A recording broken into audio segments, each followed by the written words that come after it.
Right, we're here for another episode of Snake and Banter. There's actually, unlike most episodes where we just try to do this every week and we just see what's happening. If there's a tournament, there's a tournament, there isn't.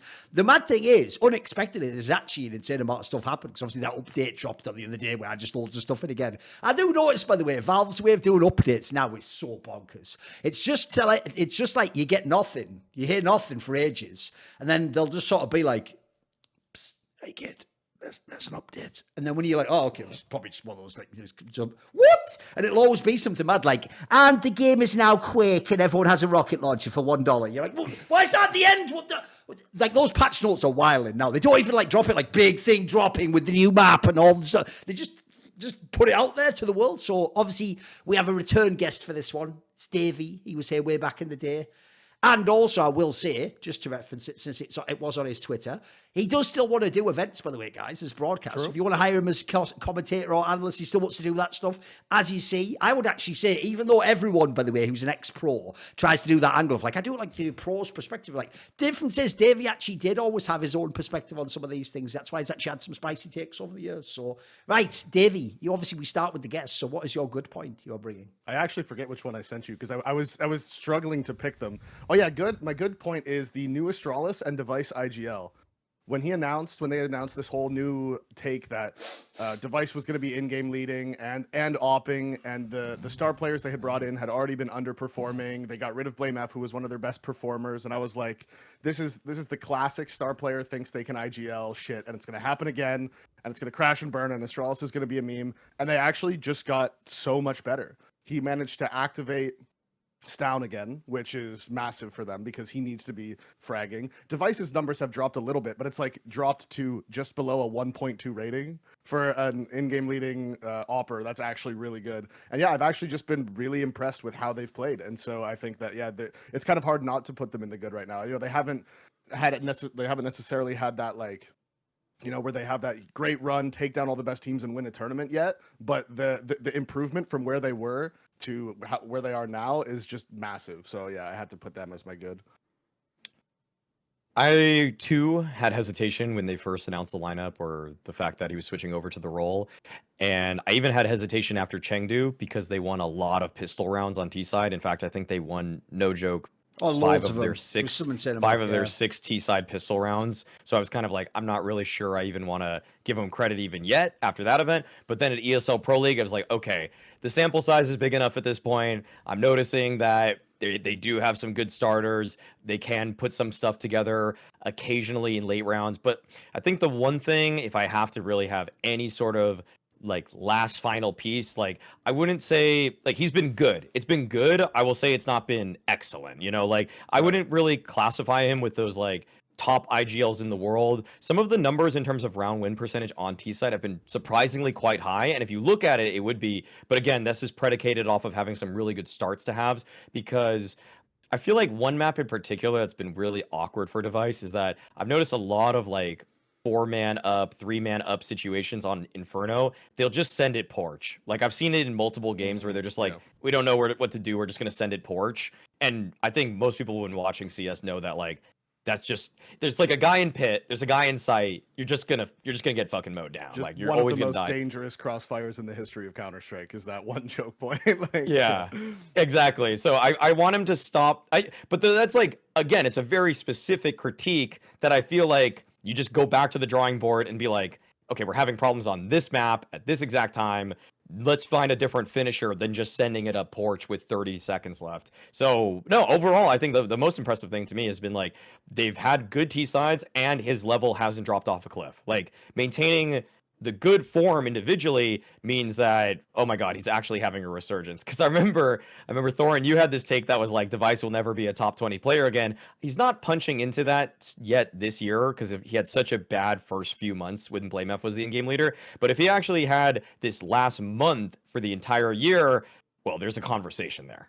He's 1.21 since they made the change to him IGLing and they brought in Bro. So Yeah, I Exactly. mean, he's clearly doing well. Like you said, specifically that Inferno thing is just a bit of a weird one. But that's a map too. Inferno is actually it's a harder to finish on map than you, especially with new meta, because teams will just gamble stack a site at the end, and you don't if you take a lot of time to take the map control, then you're gambling at whether or not you're going into the stack or not, pretty much. And so that can be difficult for any in-game leader, especially a new one. But yeah, like I said, just since they've made that change, he's at a 1.21 rating, IGLing, and 3 months ago, if someone had told you that by the summer Astralis would have made back-to-back-to-back semis, people would have been, yeah, okay, like, yeah, right, all right, but like, calm down, buddy. Like, that's a bold take, but they've done it, so it is impressive.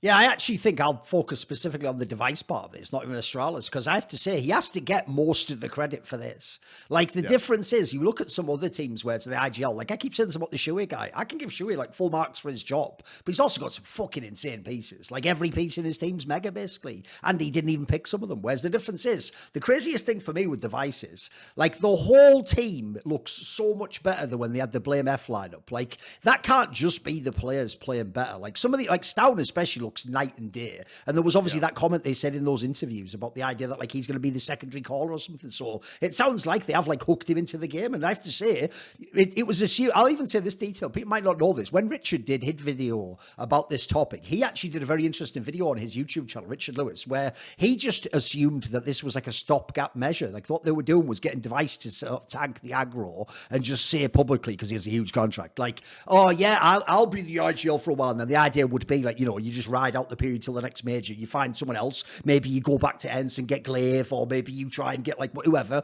some IG, maybe you get Snappy from Falcons.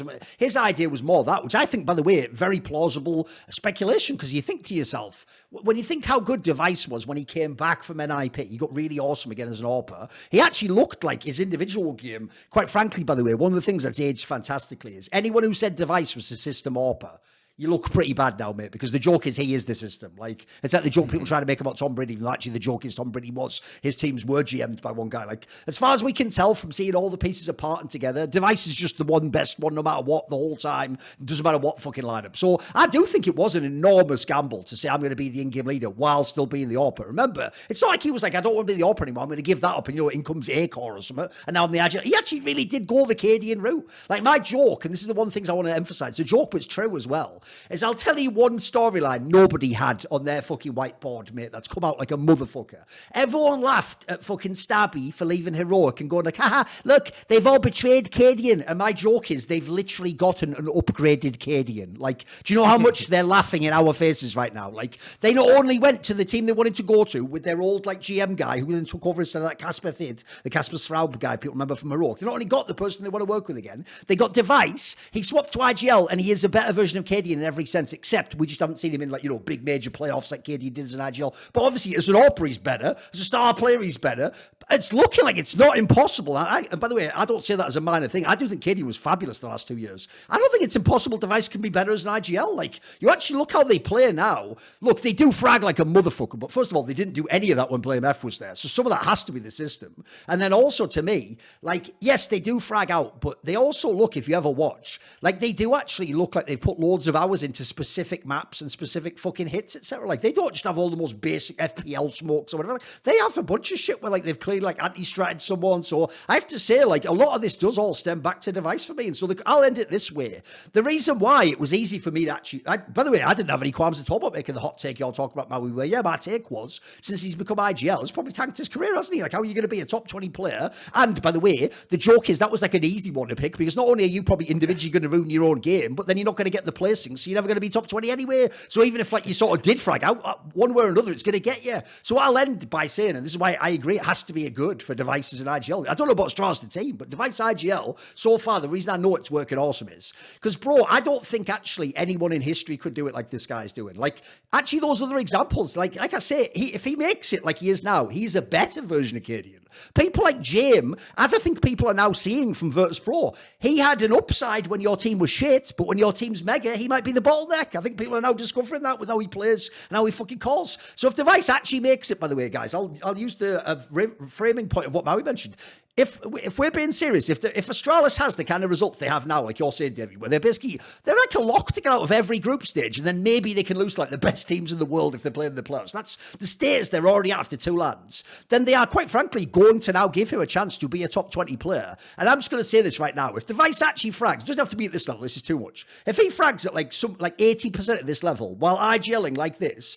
Like, the joke is there'll be like a completely new, for real, discussion about if this is the greatest Counter-Strike player ever, because that would actually, in my opinion, make you the largest impact player to ever play any version of the game, because even Simple wasn't IGL in the game, mate. Like, he was obviously maxed out fragging, but if you could frag like this and IGL, wouldn't you actually be like sort of the most MVP player possible? Like, essentially, DAVEY at the end of a long career would like completely like revolutionize a fucking role in the game. So I think it's insane what he's doing. That's why, in a way, part of me is actually now scared the other way around. Like, I almost feel like I'm watching fucking like Roadrunner just ran off the cliff and he hasn't looked down yet. So that's why I'm so scared we get to like Cologne or something, and they just have a shit tournament or he fucking chokes. I don't want it to happen, because these 2 tournaments I've seen, the sample size is pretty good. I want to believe. It's the fucking UFO poster. I want to believe in DAVEY, the IGL king of AWPing.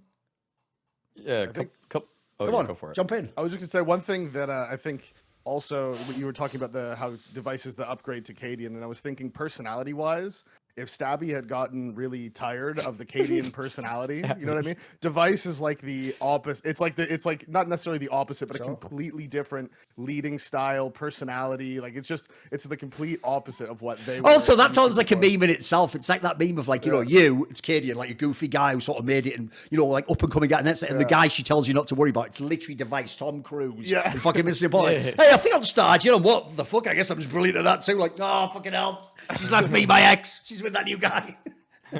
I love it. Go on, keep going.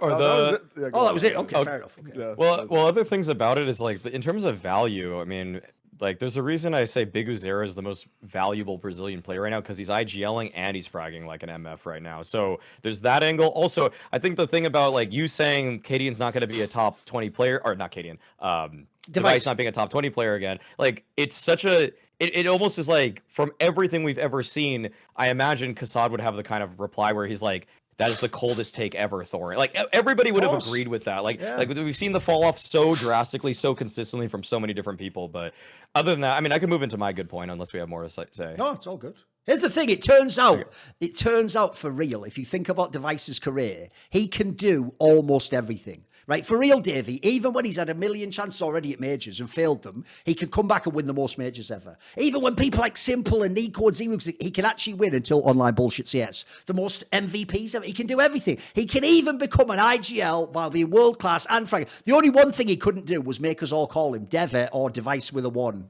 instead of I. We couldn't. Those two name-related things he can't do anything about. But somehow everything else in the world he can do. Just can't do that one thing. I don't know why.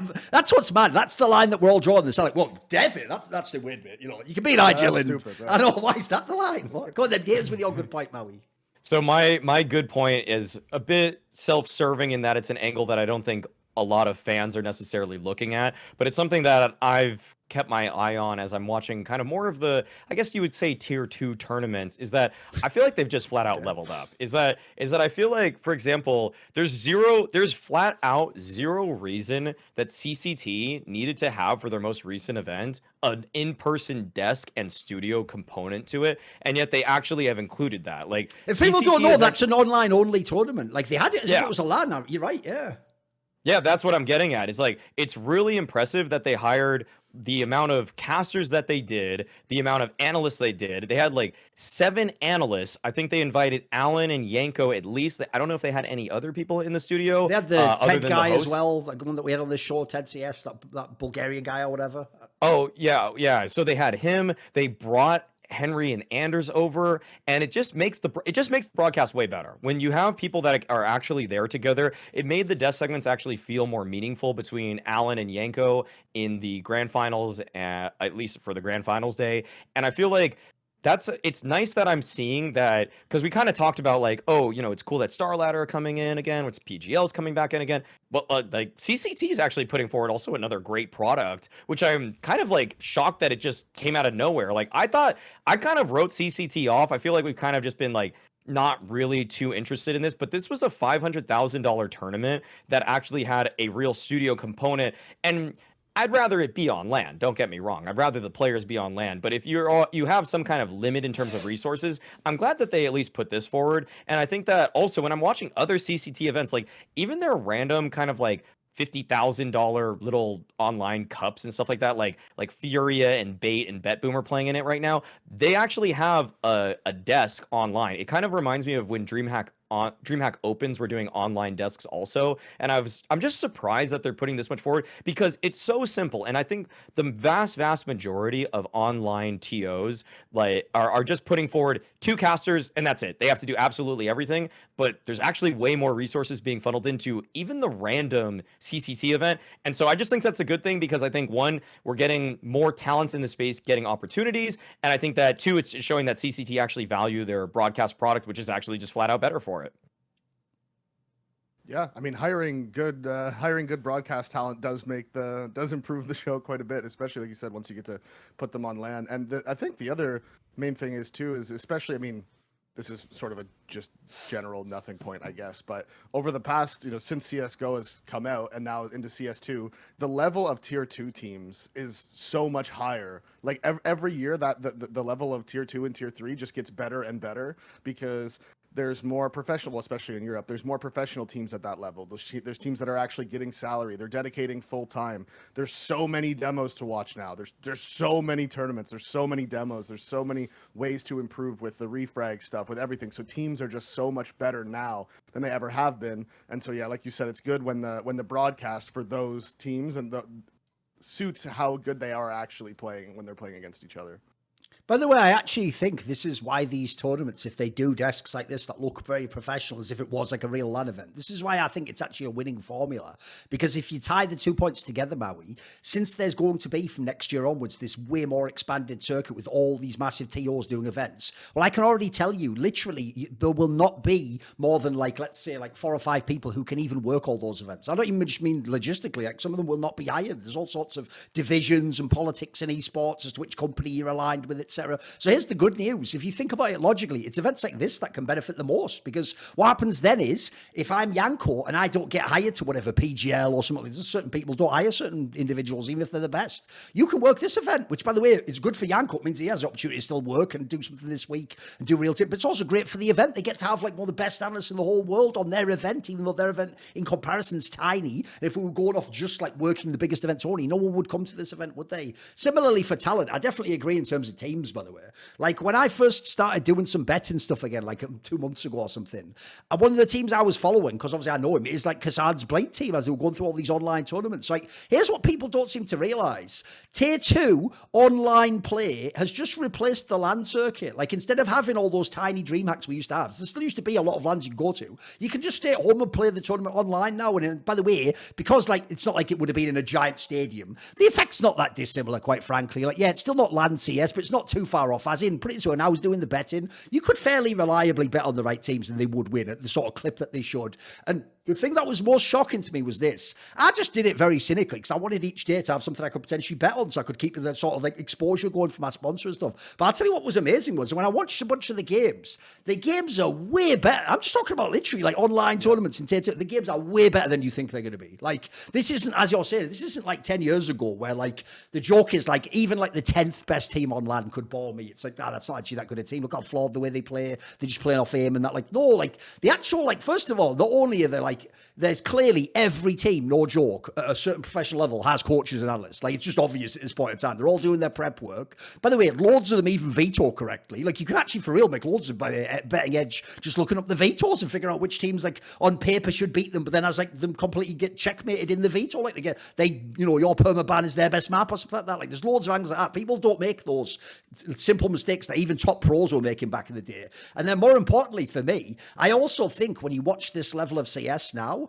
that actually, for real, like the talent level is so insane for not only just new talent, guys, we're actually at the point now, I don't think people get this, where there is so much money just in being tier 2 and tier 3, especially, by the way, if you live in some random Eastern European country, that like almost every top pro you knew from 6 or 7 years ago still plays now. They're still on some team. The difference is they're just on like the 78th best team. You just don't know it. Like, that's what's cool. People are actually getting to have like a proper professional sports career almost, where you can just keep playing years later. And yeah, look, I wouldn't hire you now to be in like my Falcons team to save us on LAN, but maybe you can play some role in like some tier 2 team where I'm trying to balance you out with some like up and coming aimer or something. So no, I don't think people realize like actual like CCT is like the king of those online tournaments, but actually that circuit's gotten way better than you think. It isn't just like before where it was like only LANs or just online qualifiers. Like you actually have these real like circuits now. And by the way, teams like Bleed, that's actually where you're able to build your rep up again while you can't qualify to the LAN. Because I just think of this, Davey, like think about when you're playing career, loads of NA players have been in the position you were in, where you're in the nightmare spot where you play all the qualifiers, but you keep losing like 4th when top 3 goes to the LAN,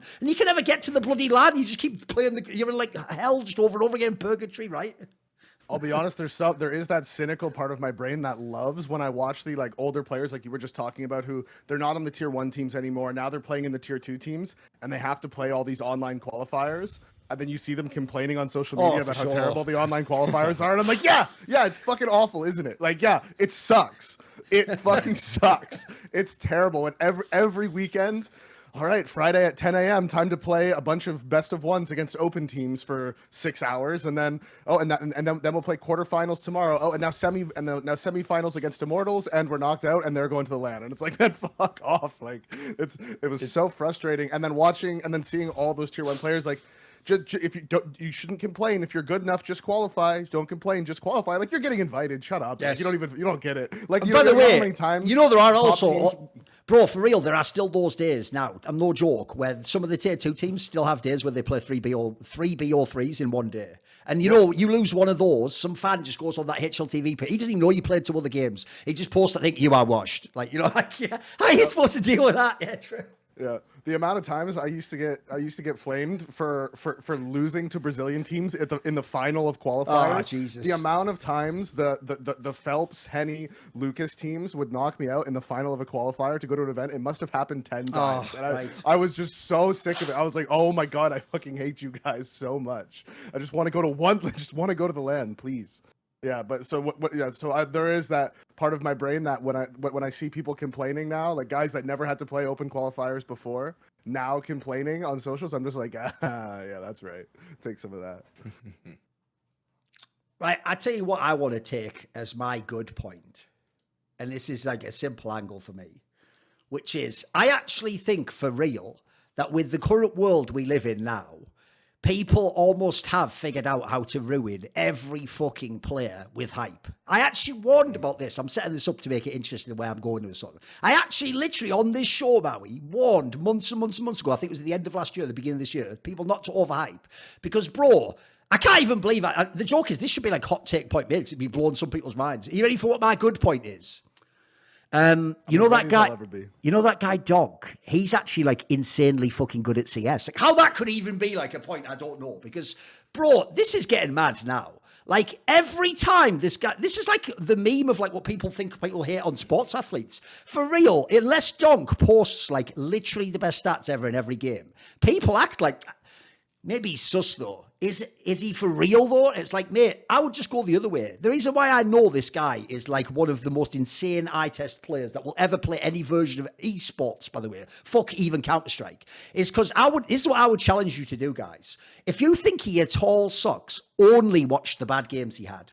Go and look up on HLTV, either when his team lost, barely ever happened, or when he had those 1 or 2 maps that were not that great stats.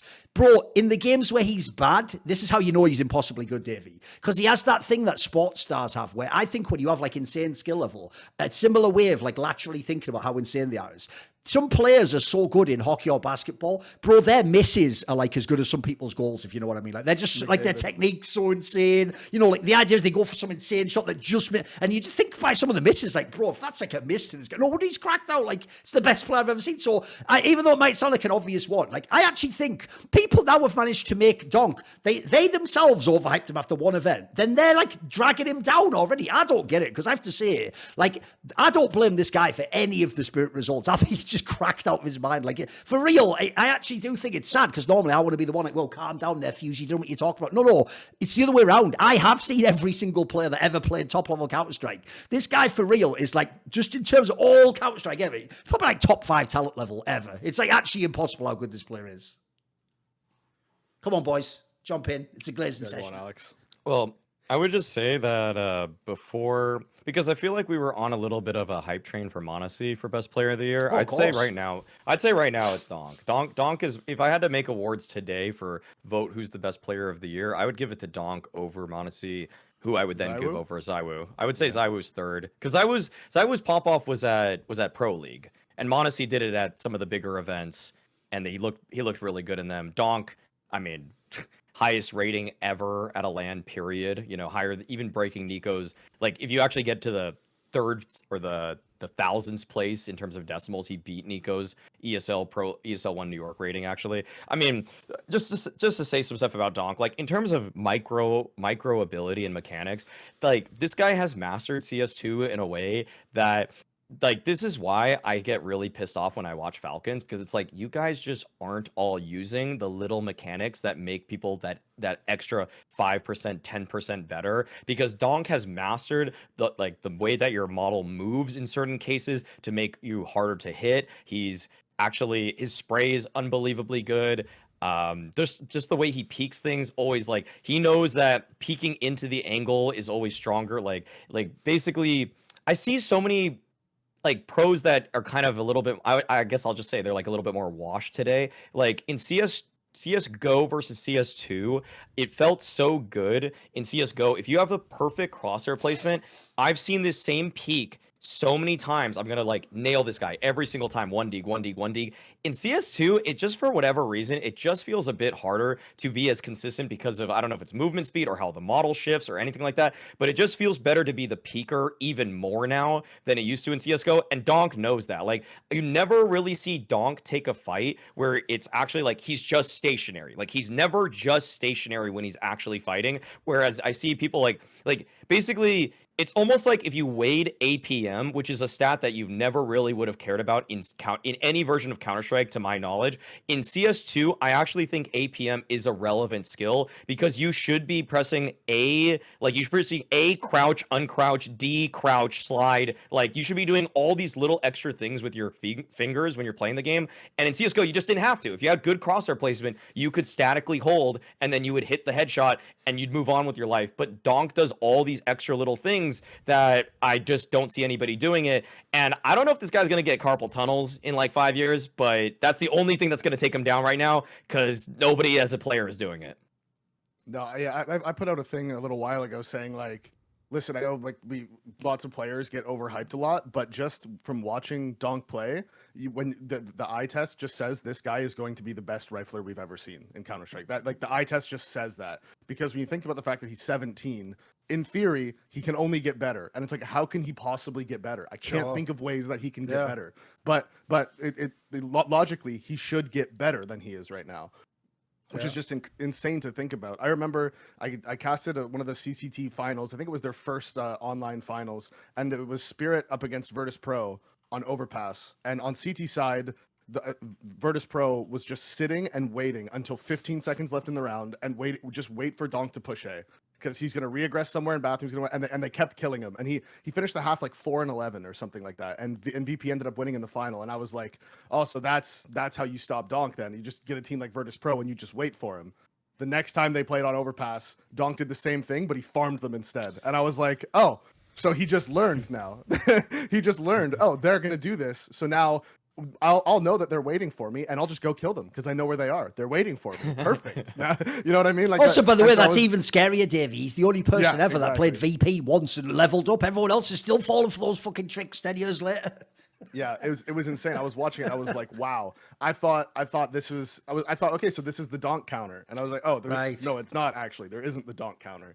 The Donk counter is, we don't know yet. I don't know. Throw a bunch of nades at him. Get 18 Astralis out here and just find out where Donk plays every round and throw 4 HEs at it, because you don't want to fight him. I don't know. So yeah, he's unbelievable. Watching him play is just incredible. Actually, it was one of those ones where I'm just like, wow, like this is truly like I've never like as far as the movement thing goes, Alex, the player he reminds me of from back in the day where that was the case was Brax. Actually, Brax didn't have the macro or obviously Donk is better than Brax was, but Brax was doing things movement wise in CS:GO that nobody had been doing yet. Like even with those like elbow jiggle peaks, players weren't doing stuff like that until Brax started doing those little mini movements, and Donk is doing a lot of the same thing. Like there is no wasted movement when he's going around the map, where he's putting his crosshair, where he's moving around. There's nothing wasted there. It's very much like prime Nico-esque, when like those famous Deagle rounds where he moves himself perfectly in every position for each shot that he wants to take, and Donk does that just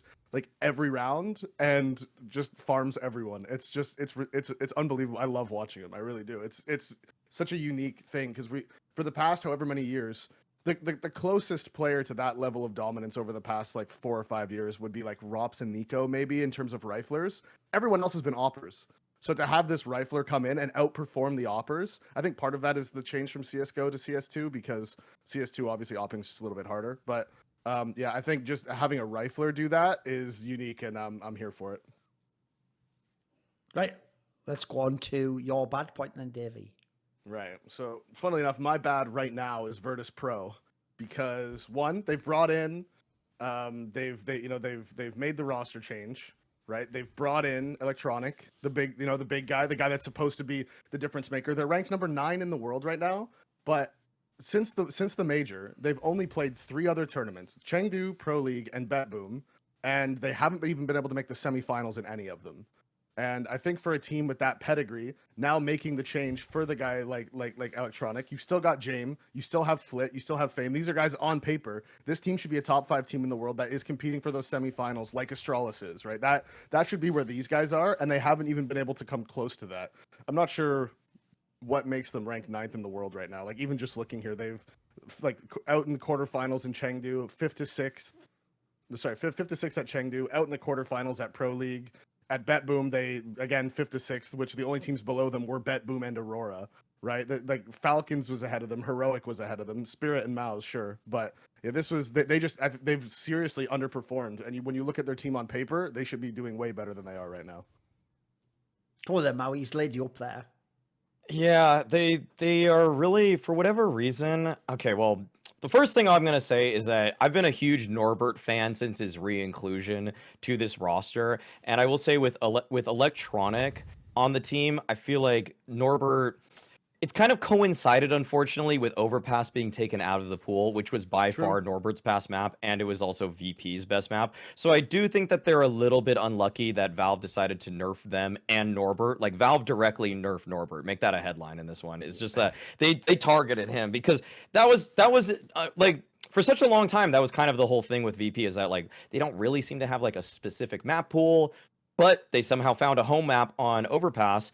And now when I watch them play, because they don't get to play Overpass anymore, it does feel like the waiting game that they used to play. Like, I've kind of talked about a few teams that are like this. Like when Astralis were calling with Blame F, they were a little bit too slow for my blood, and they were kind of like play to punish. And I do feel like in CS2, playing to punish is just a little bit weaker than it used to be, where if you're playing against, if you're a T, you get a pick, they get a pick, you're in a 4v4, oftentimes you kind of want to sit around the map, see like, how do the CTs reaggress? Are we going to find anything? And I do feel like that actually is kind of okay. Like pro teams now in CS2, if the CTs are going to reaggress, they're probably doing it with something better than a walk peek. They're not just going to walk into an angle. Most of the time, they're going to flash or at least send 2 guys, or sometimes they even have some kind of like mini set piece. I guess that's kind of including a flash, but like they're going to like do something that's a little bit more calculated in terms of the risk they took, which I think is sort of like what Heroic were doing when they were at their absolute apex of powers, is that they would have like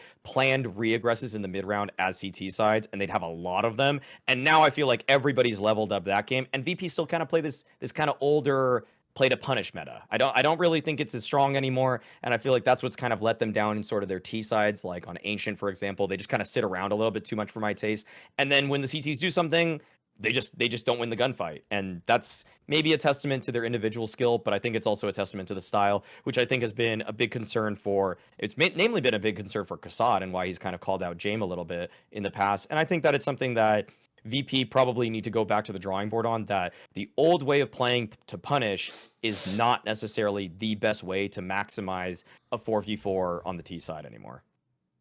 What do you think, Davey? I think, if anything, I mean, James, obviously, like you said, his IGLing is, whether it's outdated or not, is hard to say. I'm hesitant to doubt him just because of just the history there. Like we've learned with this guy that when he gets the pieces in the places where he wants and everyone buys into his system, they are like the only team in the world that plays this way. And so that alone can be a huge benefit in tournaments, because you're just a unique case. Teams are used to scrimming against other teams. They practice against other things, and then they know, okay, when we go against VP, they're going to just do this thing. They're just going to wait. I know you're going to want to take map control on CT side. I know you're going to want to push them, but you can't do it. We have to just wait. We have to. And the thing that's really cool about that for them is they have guys like Fame and Flit who all of a sudden can just like just switch on and everyone's waiting, and you think, okay, we're gonna wait, and then boom, Flit just like swings out up mid on Inferno and one taps the long player, right? And you're just like, holy shit, where'd that come from? We were used to you waiting forever. If anything, we could probably change the bat on this specifically to Electronic, because he's had a rough go before this in Cloud9. Now he's come to VP, he's continued playing poorly, and I don't know if that's necessarily just on him or if it's on the team as a whole, but the team is underperforming, he's underperforming, but I'm not totally lost on them yet. That's why I don't have them in ugly. It's just bad right now. Like, I think that there's a world where they can bring this back and recover it, but it's not been good so far. I'm actually, for real, even though I was slightly skeptical of this lineup, I'm actually shocked how bad they have been, though. Like, I was expecting, like, this is one of the teams where it's more like, you might not win the events, like, maybe you slip up in the semis or the quarters or you fuck up on a map, but, like, they've even had, like, games against teams that shouldn't even be in the same conversation where they're either losing or it's, like, really close. So, the one problem I have is I do make a lot of this about, like, the GM approach, because, like I alluded to earlier, my problem is, most of the time in history, a Vanguard / Virtus.pro was only ever supposed to be a dark horse team. In fact, the whole thing was because of this unique style and how infuriating like James' style of play essentially is. It was more sort of like, I would almost call it like the James test. It's more like if you're a really great IGL, like what happens when online you have to win that last game in the Swiss system, but you're playing VP and then they run every map down and then everything's like a fucking bait off angle and all the most annoying things about James' game. Like, well, the question then is like, as you're saying, Davey, it's not like, how can anyone beat this? It's more like, can you do things like hold your nerve? Can you not peak when you shouldn't? Can you just play like essentially the right counter to their style of CS? And I'm with you. The sad thing was, what made them a cool team over the years was, it wasn't that they would win the tournament. It's more like they would stop other teams who weren't ready to pass that test. They would sort of like, they weren't the final boss. They were like the third from last boss in the video game in this analogy. But our problem is this. That was okay because of the rosters they had. If you look at them now, these last few rosters they've had are really talented sets of players. Like, I've pointed this out before. It wasn't just when Electronic joined now. Guys, even when they just signed Flit, like when we came back to LANs, everyone said this lineup's fucking insane. Look at this thing. Then when Fame got really good, whoa, fucking hell, this is one of the most skilled teams in the world. Then they replaced Norbert. Everyone was loving it. Oh, they're going to be totally insane. The guy runs fucking mental. Every story was that this team's going to like max out skill, and then now we have to stop being like, you're not a dark horse, you're a real favourite for the tournament now. And they've never made it. They've never made that jump. And so the thing I worry about is two parts to it. One is that makes me think, since he is playing, I agree, the most unique style of IGLing in the world, that makes me wonder if he's actually capable of using all the pieces. Like maybe certain pieces he's good with, maybe he's just not as good with other pieces. Because the other thing I worry about is not just do they not max out the skill that on paper it looks like you're adding, like, you know, football manager style, but I think it's worse. Bro, in this team, it's like they for real have a designated role like shit stats guy. Let's just run through the history a second. They had a Dren back in a Vanguard, then they had Sanji, then eventually Kickert took that job, eventually fucking Buster on. Someone on the way out of these teams just has like a 6-month period where their stats are like the worst you can ever have. And I'm sorry, like that can't just be like, they're all those players suck. In fact, some of those players, like when I list like a Dren, yeah, he was super old. Yeah, Sanji was a meme, right? Those players, like Kickert and Buster, used to be the stars of their team. But my point I'm making is, I think as they cycle you out of importance in the team, I've seen this happen with a lot of teams, I think eventually you're not even Kickert at the end of that team. You're just whatever shit job's left over that Kickert agrees to do. So that just makes me concerned. I agree with you. I wouldn't put this, it's maybe better as an ugly point. I don't write them off. I think they're trash. Like clearly they has a style to calling. But this is where I will say, if you want to be like one of the greatest in-game leaders of all time, put it this way, Maui, you said it about cadiaN. as of right now, Jim probably doesn't make the jump either. He doesn't get to be an all-time great IGL. He was kind of like a good IGL in his own way. He had gimmick elements. He had a year or two where he was really good, but he doesn't get to be in that conversation with the best IGLs of all time yet. So I think this team, by the way, I think will make or break that, because how much more talent can you add? You've basically got like all the best players you can have at this point in time. Like the joke is at this point, as they've alluded to on Twitter, by the way, who do you replace at this point? Like the joke is it has to be Jim for like fucking Modesty or something mental, doesn't it? Like what else can you do? You've tried every other piece. You've done a ship of Theseus. Oh yeah, yeah.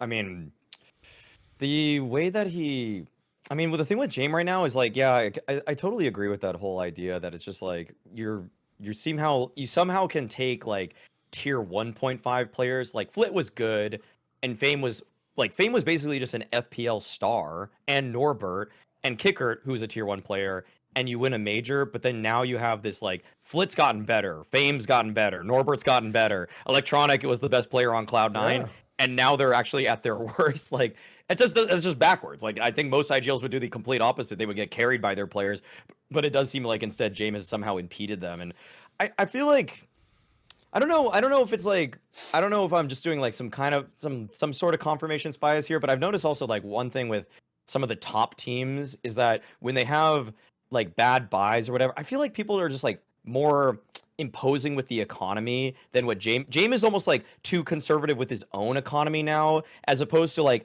dude, I saw like Astralis lately and Liquid, they've just been force buying like all the time. Like they force buy like 5 rounds in a row, losing on T side, and they aren't even always getting the bomb down. And I feel like James is more of a like, oh, we're gonna keep our 2 or 1 AK alive, and we're gonna just like do the same default the next round. And it's like, why aren't you putting a little more pressure and just like you have Flit, you have Fame, you have Electronic, like just send them in. Like I just feel like they don't have that extra edge of like sending a couple high fragging players in and just running at their opponents and just trying to do economic damage. Because oftentimes, like when they played Falcons at BetBoom, for example, like the amount of times when Falcons on CT side had like 4 people alive, and then they still have 2 guns, and then they just save with the last 2 AKs. It's like, I feel like a lot of teams put more pressure on their opponent's economy, whereas James would rather care more about his own. But it's almost like he's not thinking about, hey, think about this. Even if your 2 rifles die and you kill 2 of them, think of how much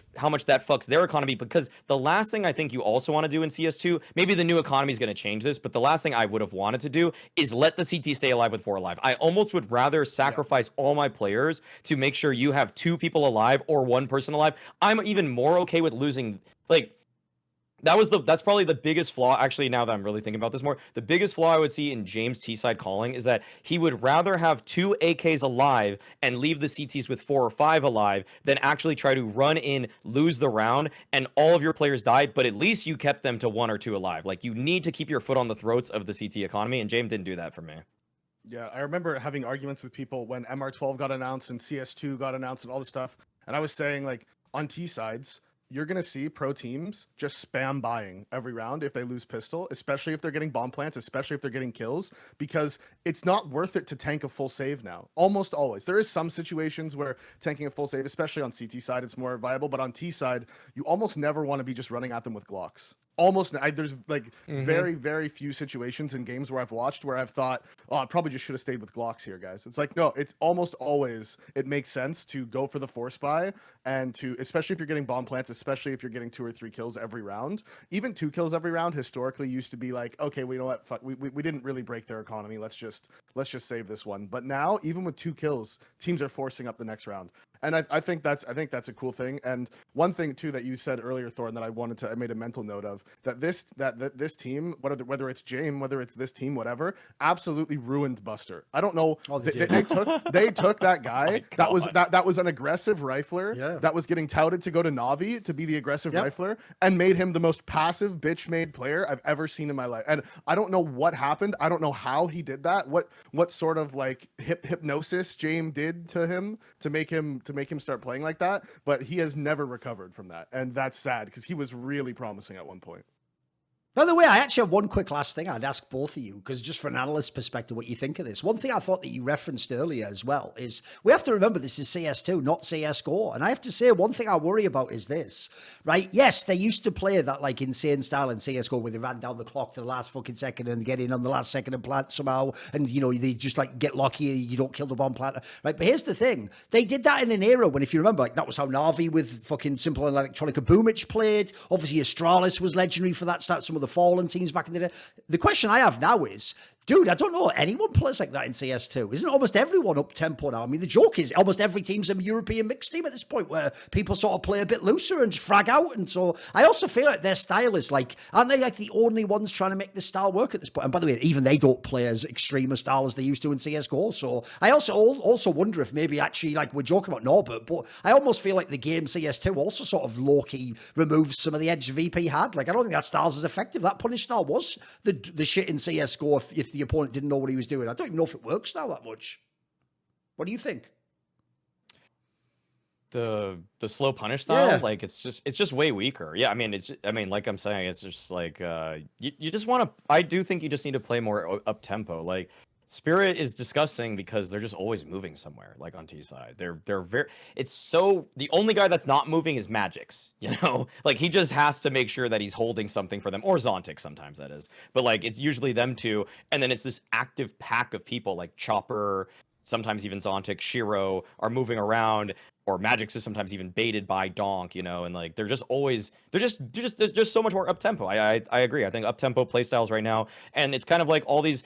The mechanics of the game right now, to me, are lending itself to being the aggressor, being the one that's making the play is generally going to be good for you, even if it's not like what used to be in CS:GO a 60% advantage fight for the defending guy with good crosshair placement. Now it's kind of like 50-50. I think it's I don't know what your take is, Davey, like on the mechanics, but something about holding angles with a rifle just feels a little bit worse than it did in CS:GO. But maybe that's also because people are using that donk movement way more, and they're like crouching, uncrouching, like doing like little side steps and shit like that. Like I don't know, what do you think about that? Well, especially online too, the ping makes such a big difference now. It's more 1.6-esque, where like if you're on 20 ping, your opponent's on 60 ping, it's so hard for them to hold that. If you're the guy with 60, you just can't hold the angle anymore. But I think one thing towards the end of CS:GO, I think the macro for almost all top teams had sort of essentially been played out. Everyone had an understanding of how the macro works, how the rotations work, how the, use this nades for map control, do this. And I think with the change to CS2, with the changes to smokes, the HEing the smokes, all that stuff, is all the teams where the macro had been figured out, they realized that the difference now in these rounds with all the new mechanics is all these micro things. So let your stars make their plays. Let these guys take space, and it changes how you take space now. So I think the game has currently, because the macro is so sort of like flushed out already, everyone sort of has an idea of where they're supposed to be at certain times. Now the bigger difference is coming in like those small micro plays, like you said, like between like one or two players taking map control in this one spot, doing this one thing, finding that one frag. And I think it's just sort of changed from having like that perfect slow macro play to now, like you said, because you can be more aggressive, because you can do those things, it's a lot more about the micro now than it was before. Okay then, Maui, what is your bad point?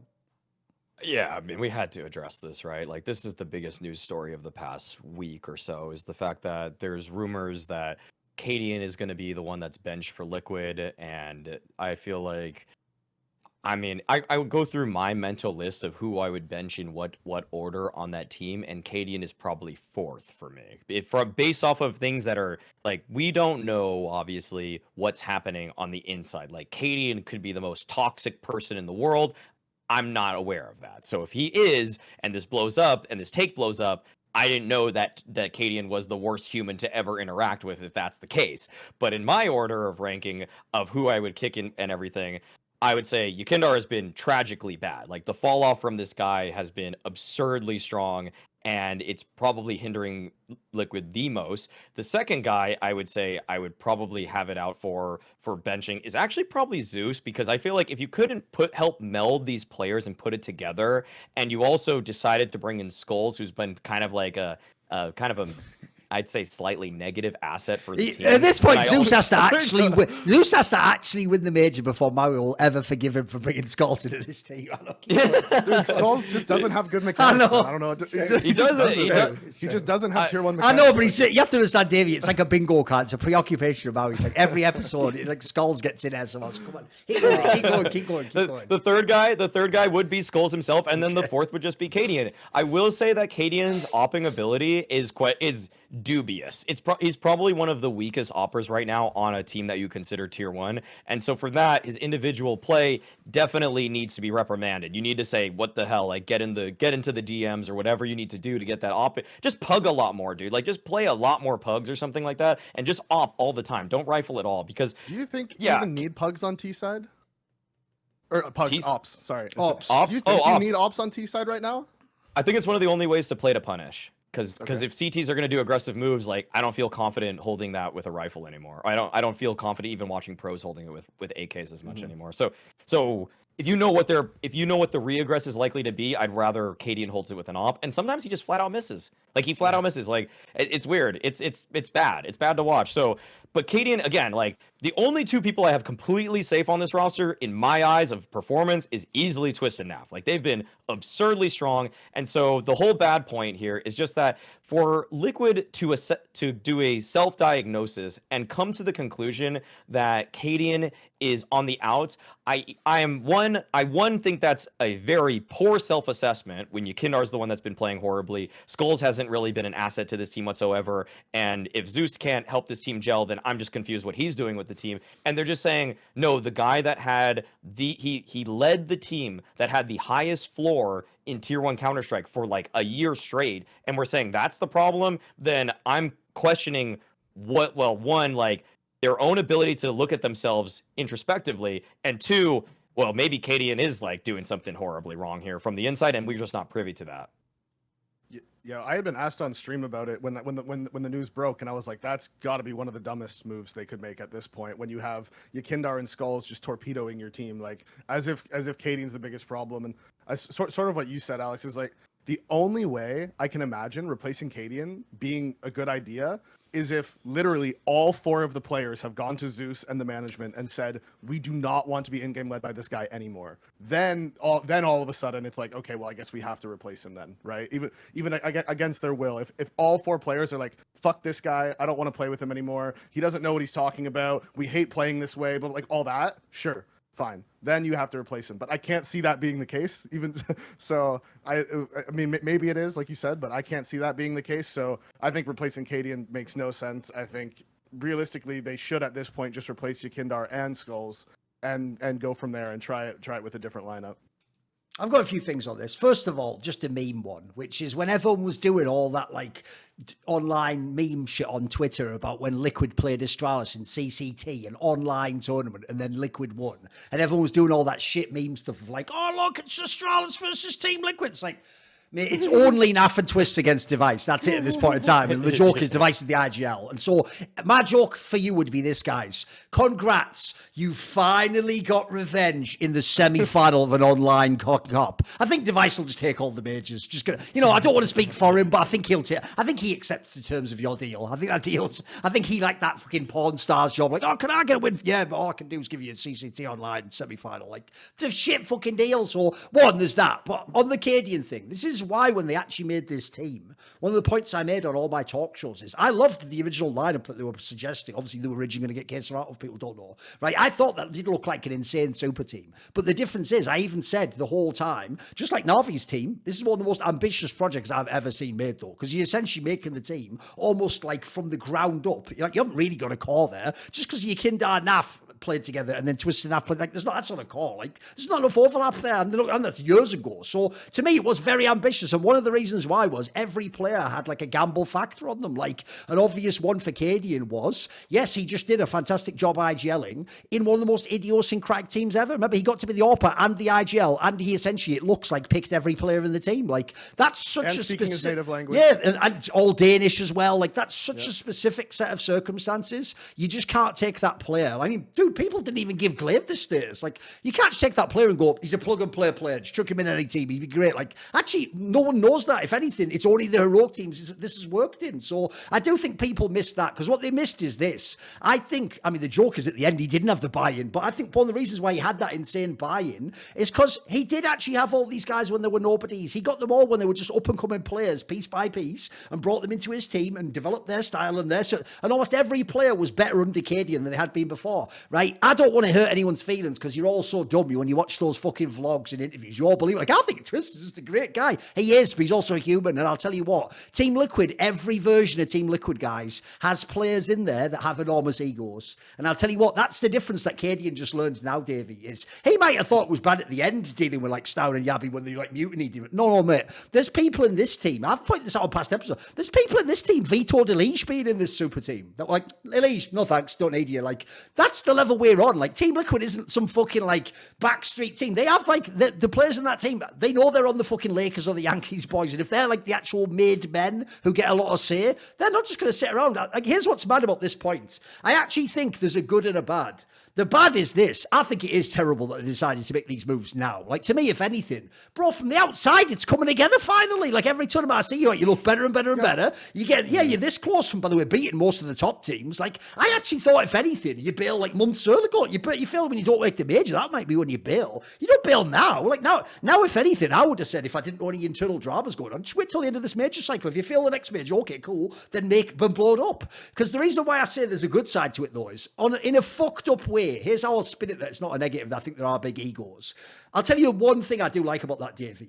I've complained like a motherfucker on past episodes about complexity, where I actually think complexity having that run at Pro League is the worst thing that can happen to him. Because now they're going to believe all that hype of like, oh no, actually Grim and fucking Floppy are amazing and sick. It's like, yeah, but they don't need to be. You've already got a Elige, mate. You can just get these sick European players and start winning tomorrow. So the difference is, I'll give Team Liquid this credit. Technically, their results are better than Cole's, but they're apparently not just willing to sit and go, that's cool, just keep the team together. Like, if they really think they need to make the big gamble move or upgrade, apparently they're willing to do it. So even though I hate this specific one, I agree with you guys. I don't know why this would be the first guy out the gate. Like, everything from outside the team. Like, there's another thing. When players are playing as bad as some of his players are, can that really be him? You know what I mean? Like, he didn't make Yekindar not figure out how to put the crosshair over a guy's head. He didn't make fucking Skulls just have times where he just looks like he doesn't know what he's doing. Like, at the end of the day, cadiaN's job is in-game leading. He's not like Skulls' dad. He's not there to teach Yekindar. So yes, ironic, eh, Yekindar? But anyway, it's just how that works out. I actually I don't even care if these people never tune in the show, but if you ever do, it'd be sick that I'm sort of like shit talking you, like breaking the fourth wall and doing the show at the same time. So anyway, that's what I can do. You can't even shoot people in the head with a fucking crosshair, so I can multitask.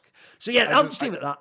There you go. I can't imagine Naf watching Skulls play the role that Naf played for years and watching him do the things he's doing and being like, just give him time. By the way, there's another one. There's another one, Davey. I'll give you an example. By the way, I'm not even saying these people are toxic for having a big ego. By the way, Naf has a big ego. I'll tell you that right now. Of course. This guy, he comes off super chill. Ever. But I'll tell you what, I agree with you, Davey. He's not going to sit around and just let someone tank the game forever, mate, and go, lol, who cares? No, like, he's just the sort of guy who has his own way of dealing with it, mate. Like, if you notice, he also escapes the Game of Thrones and never gets caught. So he knows what he's doing. He's not an idiot, guys. He's just giving off that demeanor of like, oh, I'm just a stoner or whatever, like, lol, whatever. It's like, mate, he's survived every Game of Thrones caught ever in Team Liquid. What do you want? This guy's probably a fucking master. He's the best at it. He's the little finger. No, I'm just kidding. Right, here's a good one for you. Because my bad point is, this is classic. Even though there was, like I said at the beginning of the episode, there are loads of things it's all like real serious CS stuff we can discuss. Like the incendiary grenade. No, I'm just going to do an incredibly self-indulgent rant against fans that I don't like. Are you ready? It's going to be some classic material. So here's what I actually realised recently. And I think for real, unless you actually are in this group of people, I think a lot of people are actually going to agree with me and go, fuck, you're right.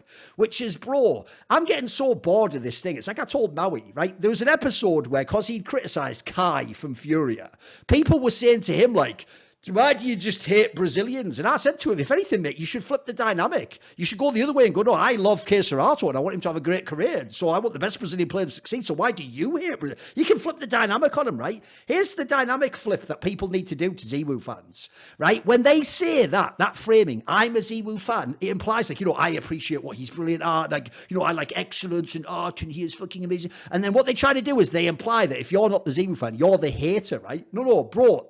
this fan group specifically is mental. The only group I can compare them to is LeBron James fans. Because if people know the analogy, LeBron James fans hate the LA Lakers that LeBron plays for because they blame every player who isn't LeBron for every problem LeBron has in the game. Bro, that is ZywOo fans. ZywOo fans are simultaneously ZywOo fans and the biggest haters in the world of every player in Vitality not called ZywOo the whole time since 2019. Bro, you can go through all the history. In 2019, when he had all those players that, yes, HLTV rating wasn't very impressive, but they were the greatest French players of all time. He had like RPK playing like fucking anchor roles for him. He had Apex as an entry. He had fucking NBK when he was still like the Swiss Army knife who could do everything. He had all these insane players. People acted because of the rating like they were actually tier 3 scrubs in like an FPL game, and ZywOo was just like the godhead, just carrying them all. Then you go to the other lineups, like how about when they actually had fucking Shocks winning clutches for free all the time? People acted like he was a bomb because he didn't put a 1.20 rating. Then you come now more recently,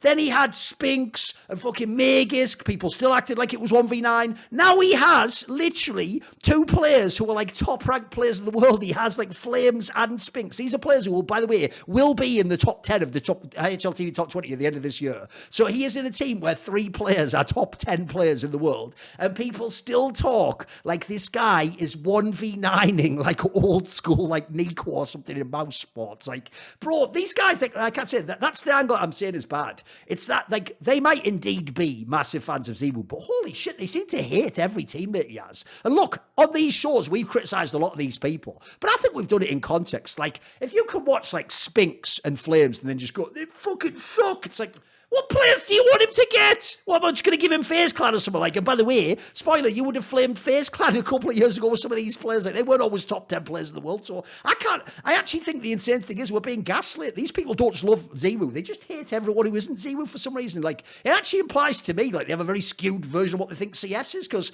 I don't think all these teammates are awesome, but some of them are pretty fucking good. Like, what more do you want? What more is your player supposed to have? Come on, guys. What do you think? I'm off based on this one. Hit me with it. The ZywOo fans that I encounter are like, yeah, they're I mean, I've said this line before, but I'll say it again because you brought up the LeBron thing, so I'll bring up the funny line is always that I'm not a Heat fan, I'm a wherever he at fan. That's exactly what people. You know, I've realised now you bring it up, Maui. What I need to do, I can't do it on the fly. I need to craft some version of LeBron sexuals, because whoever thought that term up back in the day, that is what low key. That's not only stuck; it is really funny as well. Like, I need some version of that for like ZywOo, but I can't think what it'll be. But yeah, I'll work on that. I'll have my writing team workshop exactly. that one for sure. I guess, like, in terms of the fan base of ZywOo fans, I feel like for whatever reason they also come at me the most too. Like, I don't know, I don't understand it, because it's like, you know, we could praise him a lot, and then it's like we'll just do like one detracting statement, and it's just like suddenly replies and mentions are completely full. I feel like when it comes to ZywOo, still, like, there's a lot to say that's great about him, and like it's weird. I guess the weirdest thing about ZywOo fans, I get like zoom out on this whole thing with them, is that like they'll cite, instead of saying like just look at how well he plays, look at how he takes over the game, it's more like stat, that's good.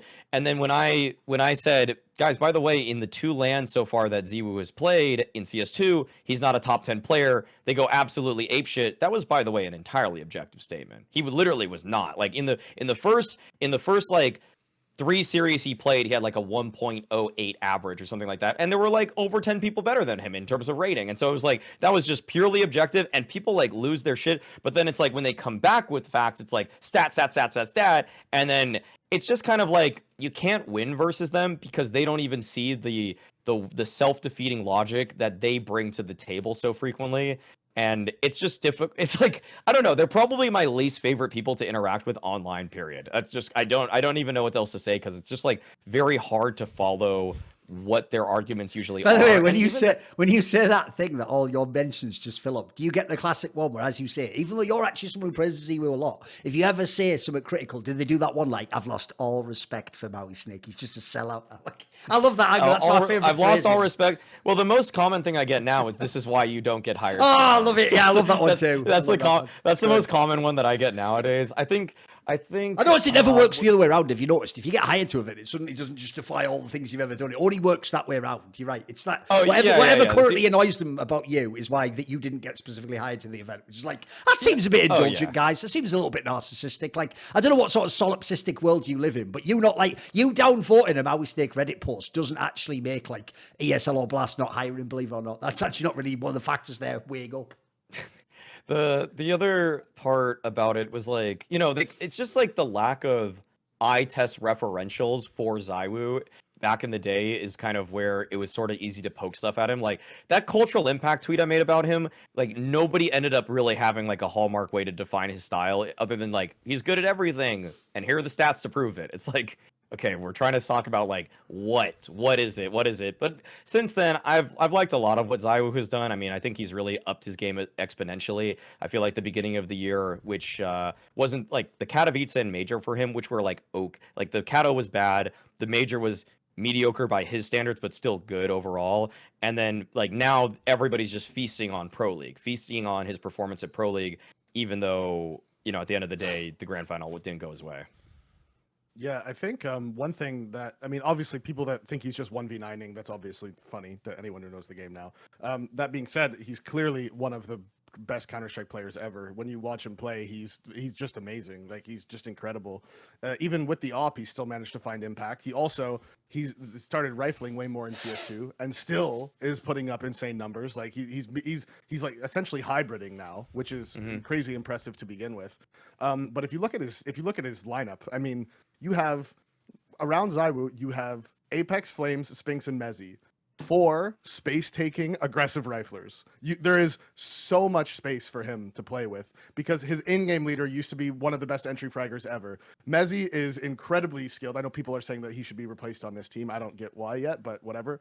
And then Flames and Spinks are both just incredible. So this team is amazing. On paper, this is just an incredible team where you have 2 riflers, like you said, that are going to be top 10 players in the world that can just bang out teams with the rifle. Then you have ZywOo, who is one of, if not the best player in the world. And it's like, yeah, he's incredible. And now he has pieces around him. If you're a ZywOo fan, I don't know why you would ever be complaining right now. You're making finals, semifinals, winning events. Just shut up and enjoy it. It doesn't last forever. Just enjoy it. Stop whining. It's fine. By the way, the other thing I'd say as well is this. The reason why I think it's a mistake to complain too much is because what you're confusing if you're a fan of ZywOo is what the narrative outcome would be if you got what you wanted. So let's say you got what you wanted and suddenly you had like essentially he was just, instead of Brokey on FaZe Clan, he just has like all-star players. Well, then you won't get all the credit for him individually when he wins the major. Yep. What are you, idiot? Like, that's like, my analogy, I'll give you this, a perfect one for you, Davey. Since you're a hockey fan, if people don't know, because of the nature of the fact you have to play in lines and you only play like 20 minutes a game, hockey is probably the hardest sport ever to be the best player and actually like win every game. So in theory, if I'm a hockey fan, I should want every great player that I like to have the most stacked roster ever. But for exactly this reason, I never think that way as a fan, Davey. All I ever think is this. I mean, I'm a football fan of Liverpool, if people don't know. So we're never going to be the team who spends the most and gets like Mbappe or something. So all I think is this, mate. Just give me a chance to win. All I want is the chance. If I have the chance, then everything's to play for. So if I'm a ZywOo fan, I don't want him to have the best players in the world. Like, that would actually make it easier. I want him to have enough players. You know what I mean? If Spinks is like good enough and Flames is good enough and Apex is good, then ZywOo can do his shit, can't he, and show me he's the GOAT. So I think people miss that angle. Like, sometimes as a fan, you don't want it too easy. You don't want the game to be shit and just win 16-1, do you? You want him to fucking struggle, but then your team to win and look sick, don't you? So I think people are missing that angle. You can't, as a sports fan, it's just a silly angle to think you could always have the best teammates. Come on. I have a friend who I'm trying to get in. He likes sports betting and he wanted to get into hockey and blah blah. And I was explaining to him why Connor McDavid is just like the most incredible specimen in hockey and so long. He's just unbelievable. And first of all, Edmonton's in the conference final now, and I want them to lose because McDavid's got 2 years left on his contract, and I need him to come back to Toronto. So we're praying on Edmonton's downfall. Okay. But he's watching the game and he's like, "What if he's so good? Why doesn't he just like get the puck and just skate through them and go score?" I love it. It's not basketball. I love it. It's exactly. It's not basketball. You can't just like do that. Like it doesn't work like that. Plus, if he does that, like he's gonna be tired. Like why isn't he just out there like all the time? And I'm like, because you would just die. Sure. You would just like you can't be out there all the time. And that's one thing where sports like that, like you said, if you're an Edmonton fan, you should be, or even if you're a Connor McDavid fan, like you said, you should want him to be all with the best team, with the best whatever. So as a Connor McDavid fan, obviously I want him to come to Toronto, where he can have Austin Matthews, the best goal scorer in the league, and he is the best passer in the league, maybe Kucherov, but all good. And then so it's a perfect combination, and that is what you ZywOo fans should want, just like me, a true Connor McDavid fan, no bias whatsoever that he needs to come to Toronto. Also, by the way, even though obviously the game's completely different, actually not a bad analog for Donk, another player where if you just know the game, the second you see these players play, you're like, that is actually just one of the best players ever. It's just obvious. Let's get injured. It's going to be one of the best ever. Right, okay. If we move on now, what is your ugly point, Davey? My ugly is just Falcons in general. Just in general, everything about them, what they, the org, the ownership, all of it, the hype around them. You bring in Magisk from Vitality, ZywOo, the most winningest coach ever. They are a negative win rate on maps. They took an ENCE team that was one of the top 5 in the world at the time, took their core, put it into this team with a theoretically better coach and better piece in Magisk, and they've just only gotten worse. Madden and Magisk aren't shooting back. dupreeh is their second best player right now, and Sunpius, who was looking like one of the top oppers in the world, has managed to just look like an average tier 1 opper since joining. So they've managed to make everyone worse. The team performance is worse. There's all the negative press around them to begin with because of where they're funded from, and on top of all of that, they've just been they're not fun to watch. They don't look good. All the players are underperforming, and when you have the payroll and the pedigree that those players have, that's just unacceptable. I feel like one thing that has been kind of like, at first there was like I feel like the public's consensus on Falcons kind of moved as following. At first there was a lot of backlash for where they were funded from, and the fact that, it's like, oh, they're going to poach all these people from different teams, and it's going to kind of ruin a couple other teams to make this super team. And now they're not really that super team at all. They're just kind of like an ENCE core, but then you just kind of picked and stole a couple other pieces. Like, I wouldn't even say you stole from stole Preezy's dupreeh or anything like that. You didn't really steal from that. But Magisk and ZywOo. And I think that the one angle that I would go at for this one, because like for why this is kind of frustrating, and why it's almost like why fans actually have a right to be mad about this team, is not to me like the Saudi backing necessarily, but I feel like we've kind of glossed over this before, but I now have kind of come back around to it, is that like there was a semblance of bag chasing that you could be upset about for these guys. Like, you did, like, there was an intention for this team to have an ENCE core plus Nico and m0NESY. That would have been totally different, and if that were the case, then this team would be an entirely different outlook. But for ZywOo to leave, for Snappy, Modern, and Sunpius to leave, and for Magisk to leave, like, they got big pay raises, and like they left winning formulas. Like, yes, they were offered less money, and yes, that is also like fairly insulting if you're a coach like ZywOo, if you're a player like Magisk, if like. But for the ENCE core, like, they had something that they knew worked. There was a proof of concept. And Vitality, they had a core that they knew worked. There was a proof of concept. They had won tournaments with it.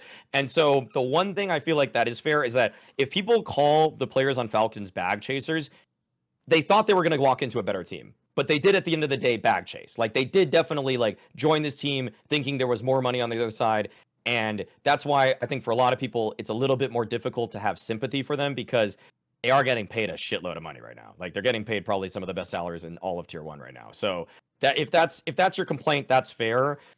And beyond all of it, the Counter-Strike they play is just bad. I think that's like my utmost, like, that's my biggest concern about it, is that I've talked about on previous shows. It's just like all of these little CS2 mechanics that people are picking up on to elevate their game that extra 5-10%. I don't feel like I'm seeing it from anyone except for maybe sometimes dupreeh. And I think that's because he actually gamed with Preezy with a bunch of younger guys, and he probably picked some stuff up from them. There's probably like a transferal of information there, and he picked up some of it, but he doesn't do it all the time. Like, he's not always doing that little like extra AD APM move.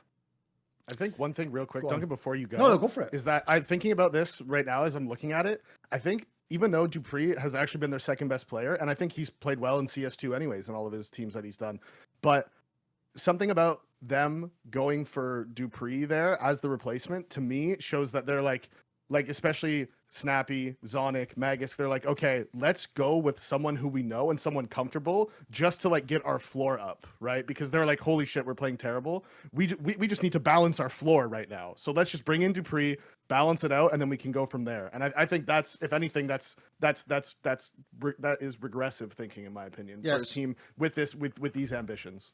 No, I would even agree with on the point you're making there, Davey. It's actually a point that people might not know. I would say football, soccer is probably the most notorious sport ever for that. Yep. When managers have people, whether it's Mourinho or whoever, when they have players they've worked with before, it's actually common, even when they're out past their prime, like Dupree now, you bring them in again, because it's like the logic is like, well, you know, he was like a great defensive midfielder or whatever, so he'll play that role. Yeah, there's a million examples. I think it's classic that a lot of the managers go to different teams and bring those guys in again. So I agree with you. That's what it looks like from Zonic. And the reason why that sucks is I have actually found the best way to frame this, guys. Imagine 1 year ago, remember 1 year ago, Vitality won the Blast Major. Imagine I said to you, I'm going to make a super team. And you were like, oh shit, who's in this super team? Are you ready, guys? You know Vitality, yeah? I'm going to take Magus and Dupree. Okay, where are we going, right? Taking them. And you know Ents? Yeah, Ents is really good. We're going to take Sun Pius, Madden and Snappy, and that's the super team. It's like, but you left out ZywOo and Nerds. Like, why would that be? They would never take that super team. That super team state. That's it. What you've done there is take like the cores who were like the lower fragging part, with the exception of some Pyres, and you've just put them together in a super team. But it's like, where's the super part? You know what I mean? Like, bro, we haven't got the fucking star player. Like, there's no ZywOo on Earth in this analogy. That's why it's so bonkers. So first of all, already, if you think about it that way, no one would do that. That's how you know they've painted themselves into this corner. And now they're trapped. They've had to just make this weird decision at the end. And then also, this is why this org needs to almost be fucking studied in some like Mad Men style school of marketing, because this is anti-PR. Think about this, right? If you're going to build the expectation in fans, like that fucking owner guy did when he went on HLTV confirmed, that you're like, you've got unlimited money and you can just like buy anyone you want. Well, now they're going to expect at a minimum, like a fucking Man City, that you're going to buy everyone you want and win. If you then don't do it, and people know you pay like the non-stars big money, they're going to think you're a dickhead at that point in time. Like, you've already ruined like the org rep. And then think how insane this is when I run through the names. Because it's not until I run through every name in their team you'll realise they've completely destroyed everyone's credibility.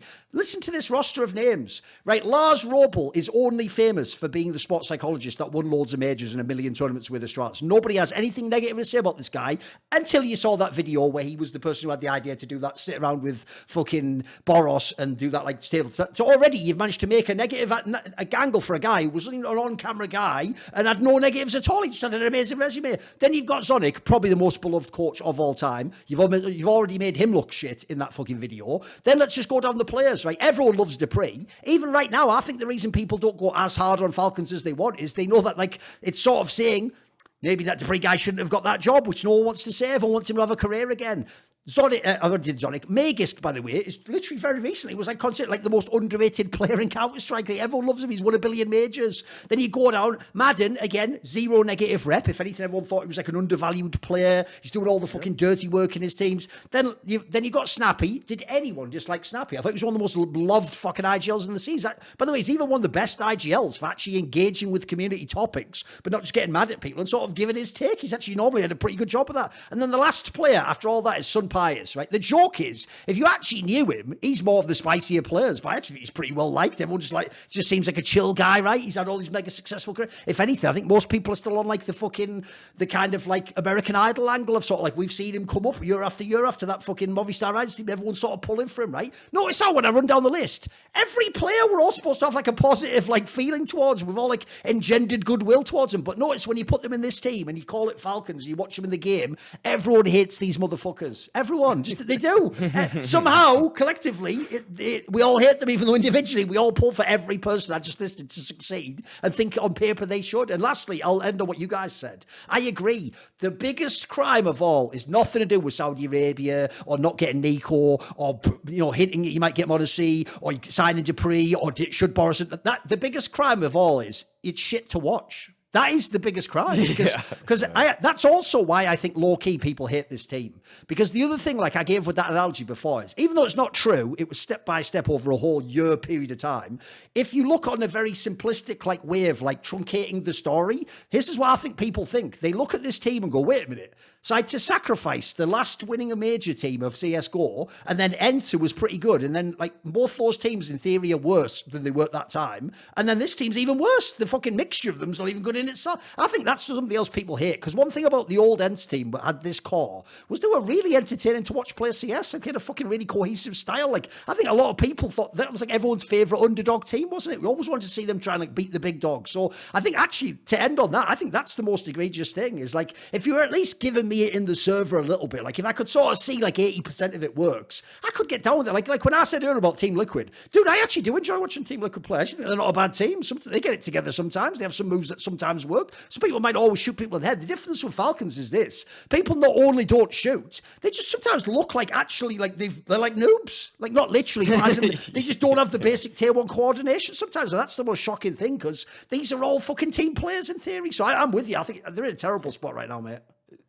One thing that I think really just marred the whole construction of this roster is that it wasn't shrewdly created. Like the Dota team for Falcons is so good because they just kind of picked and chose all these players from different teams and they just flat out poached them. Like they just flat out got them. They got like 2 guys from like a Tundra squad. They got like an up and coming carry, up and coming mid player. They picked people from different rosters and then they slapped it together with I mean, it was the same coach from Tundra as well. They had like 3 people from that. And that was kind of the core. But the problem with Falcons is that what they unfortunately did, and this has backfired so badly to them, is that instead of actually getting a different player for Modern, they got Modern simply so they wouldn't have to play open and close qualifiers. If they actually reached out and tried getting an up-and-coming rifler talent, this could be such a superior team that would have had way more firepower because we all know, like, Modern is decent for his role, but he is not some rising talent superstar that's going to like change how everybody feels about how his position is played. Like he just does his job to a satisfactory level, and that's unfortunately what every single person on this roster has ended up being. Like I think you brought up this point before, Thorin, on another time we talked about Falcons. Like you're never gonna look at anybody at Falcons and call them shit, but you're not gonna call them stars in their role, with the exception of maybe like Sunpai sort of was, but he's not anymore.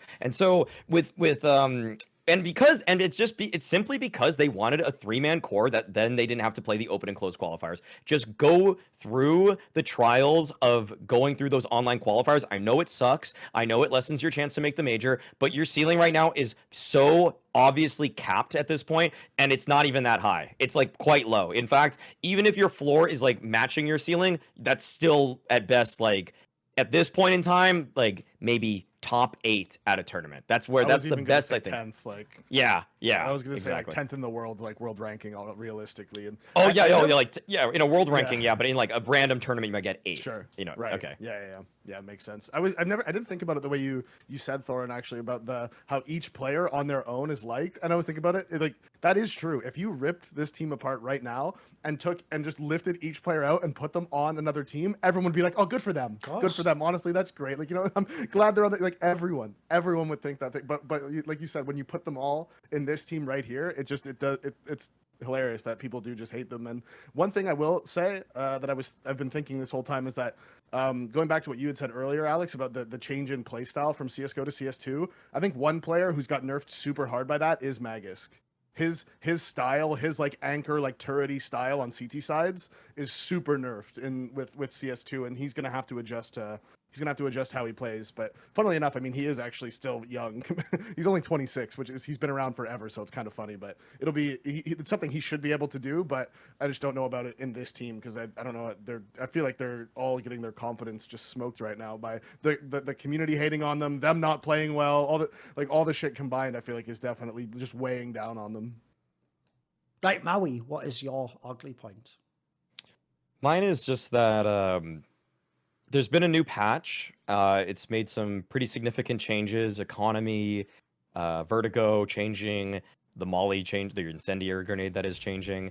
And to the best of my knowledge, and I don't think there has been an official statement yet, but on HLTV and according to what Sponge has said, it on Twitter, it does seem like Dallas has a high likelihood to be played on the old patch. And that's just an ugly point to me because for all intents and purposes, I want to see the new patch played. I want to see how people adapt to it. I know that would only give teams a 4 to 5 day window between the patch releasing and Dallas being played. And so I hope by the time this podcast releases that it changes.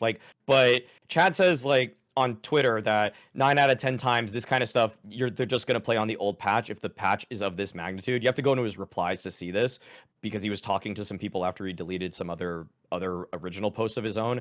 But it seemed, and I don't know how HLTV is doubtful, but they said that they're doubtful that Dallas is going to be played on the new patch as well in one of their posts.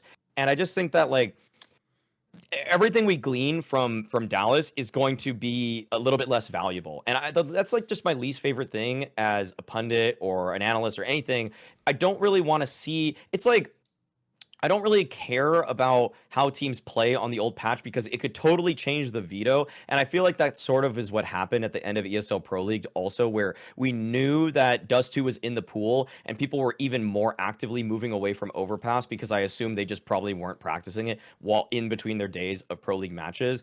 And so it fell down even further in terms of play rate. And I imagine that's going to be kind of marring the results of what Dallas becomes because some teams are probably, teams are very strong on Vertigo, but for the next 5 days, there's going to be no practice on the old Vertigo because all the other tier 1.5 teams, other tier 1 teams that weren't even at this event, are just going to play the new one, and they're also going to be playing with the new Molly. And the thing is that the Molly change is actually pretty drastic, and all in all, it's not even really about the patch itself. It's just that I really just kind of hope ESL puts their foot down and just say, no, we're going to play with the new patch. We don't deem the changes to be big enough.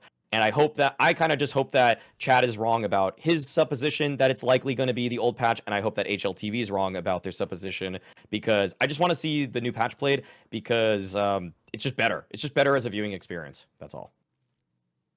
Yeah, I mean, there's no reason why they shouldn't play on the new patch. I think, like you said, it's been however many days it is, 4 or 5 days. Who cares? It's not. If it was mid-event, yeah, sure. Obviously, you stay on the thing. I guess the argument would be maybe because they played the qualifiers for it on the old patch that you want to play the main event on the old one as well, just for continuity. But I think we can separate the online qualifiers from the actual event. I think that's fine.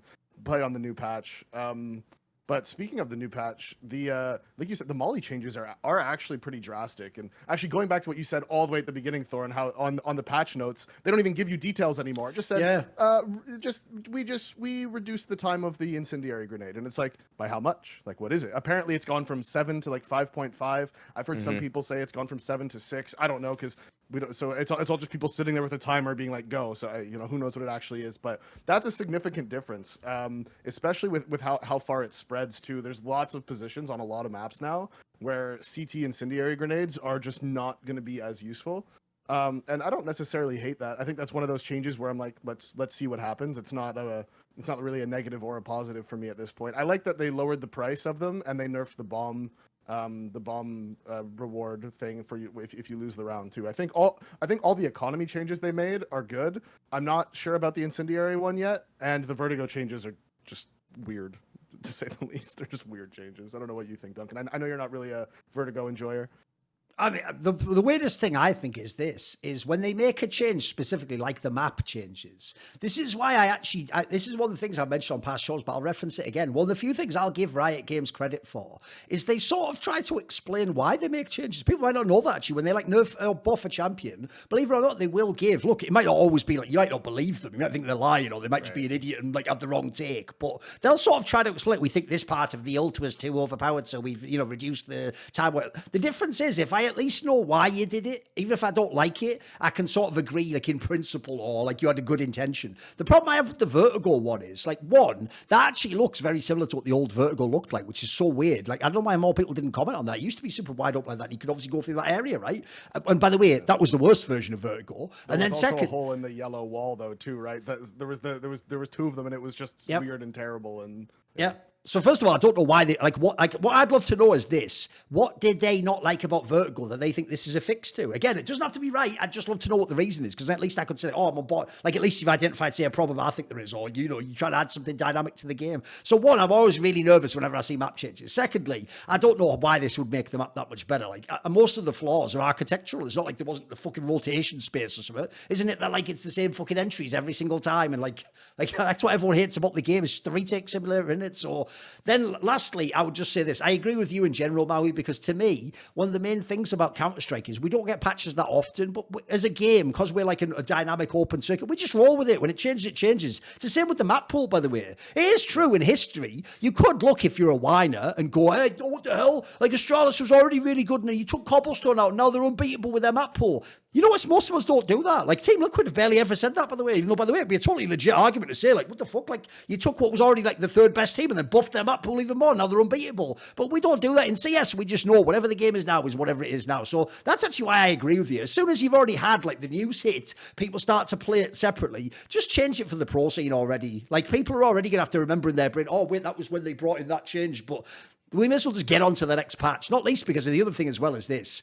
Who gives a fuck about IEM Dallas? Like, of all the big tournaments, it's not Cologne, it's not the major. Like, let's get all the bugs and all that shit out of the way on like a smaller event like this. Let's not wait till like fucking IEM Cologne or, like I said, the major itself. I want everything to be figured out by then. I want us all to have played the new map, tested all the incendiaries out, seen all some... By the way, that's another reason I love to see people immediately play the new patch. Let's find out all these things of like what spot someone can stand in on CT now, because that'll all be figured out just by watching these clips that we're all going to see on fucking Nart out here, Twitter or whatever the fuck, right? Like, we're all going to see all that content that everyone farms now. Jackie, etc., is going to post a million clips. So I like that angle though. Like, let's get the knowledge base updated as soon as possible. Yeah. You know what's funny is Nart out here has become a worldwide meme, but for like years before that, Alex will remember, it used to be a meme in NA, like in advanced and ECL level, where you could go into any match and you would see one grenade go and be like, oh, okay, these guys watch the Nart out here video. This is the execute they're doing. It's like it was like you could just know it right away. And there would be every team in advance is running the Nart out here executes on every fucking game because they were all too lazy to watch demos. So they all just find one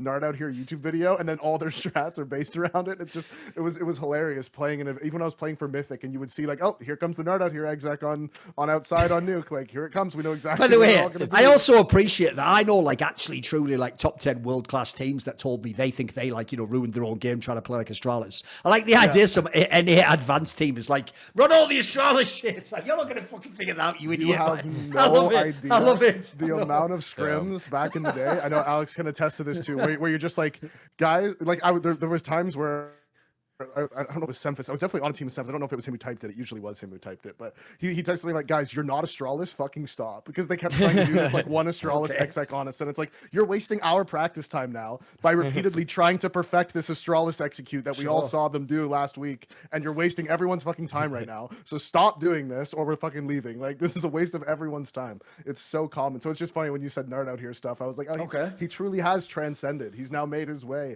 to the top echelons of European Counter-Strike memery as well, so it's perfect. Okay. It's actually, I hear this phrase every now and then, especially like watching tier 2 stuff, is just like, people will derogatorily say about the opposing in-game leader, oh, he's just a Nart IGL. That's actually, that's the phrase. That's pretty good. That's pretty good. Nart IGLs, yeah. Yeah. Because not least because when you say it like that, I imagine them just using like some shit AI like Jarvis in fucking IEM. Like, Jarvis, pull up Astralis strats from 2018 on Street Inferno. Like, it's almost like becoming a slur for IGLs. He's narting. He's just narting. I know. It's a verb now. It's just taking on its life of its own. It's almost a Counter-Strike slur at this point. You got to be careful with that. If we keep pushing that, it's gonna go downhill. Right, for the last point, my ugly point. It's actually, I've sort of cheated on this because, as usual, if you don't know, by the way, the idea of the structure of the show is just an excuse to crowbar whatever topic you want in, and you just go, oh, this is my ugly point. Like, I just want to talk about this topic. So basically, I'll spin it this way. There's two ways this will be ugly. Either I will be right, and the implications are incredibly ugly for the team I'm about to discuss, or I'll be wrong, and the ugly thing is how wrong I'll be on my own show and what a fool I'll have made of myself. So what I will say is this. We're obviously about to just have IEM Dallas right now, and I'm going to make a prediction. I don't think it's that crazy, but other people have all disagreed. So you'll all have to ride with your results, which is the reason I picked this for ugly is, in my opinion, once IEM Dallas is over, I don't think NAVI is going to win this event. And I think when NAVI doesn't win this event, look at the pool. Like, there's some really good teams there. There's some not that good.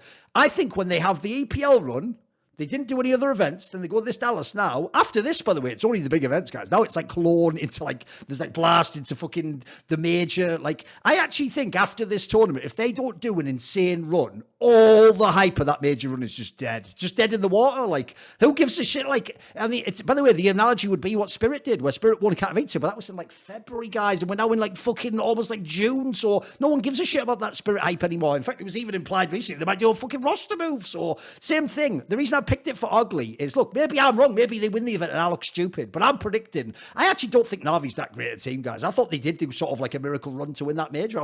I think some of the shit that happened there just doesn't happen again. So I picked it for ugly because I think what if they don't do well at this tournament, like, bro, what have they got left? Like, somehow the world champion, the number one team in terms of like the biggest event of the year, will actually be in a pretty rough spot. I also think, by the way, the other thing that's ugly is, bro, if they don't do well at this tournament, don't they actually have to start thinking about roster moves? Even if you're the reigning major champion, if you have this team though, you got to at least consider it, right?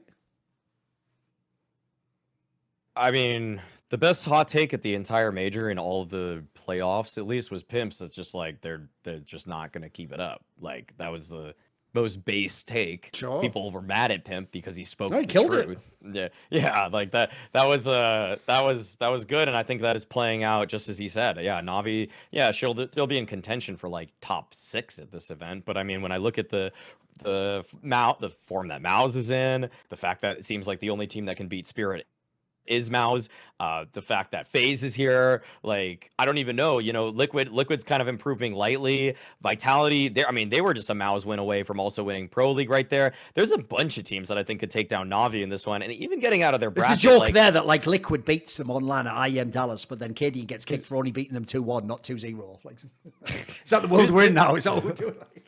I think you could even take this further and say, like, if you want to make this a hot take, it's like you could even say Navi's not even going to make it out of the groups here, like, because there's a real chance that the two teams that make it out of Group B are going to be FaZe and Spirit in the upper bracket final, and then the lower bracket final. Are you really going to take Navi over the field? Like, that's the question. Are you going to take Navi over Big, FlyQuest, Heroic, VP, and M80? And I know we've had our complaints about some of those teams. Like, I'd probably say like Navi should be the third best team in this group, but I don't know. VP could keep improving. Like, they could identify their mistakes. If I can see their mistakes, I'm sure they can see their own mistakes. And I've seen M80 take down a G2 team that's like should be better in firepower than that's Navi team. So there's a few teams that are punching up right now, and Navi is just slowly trending downwards.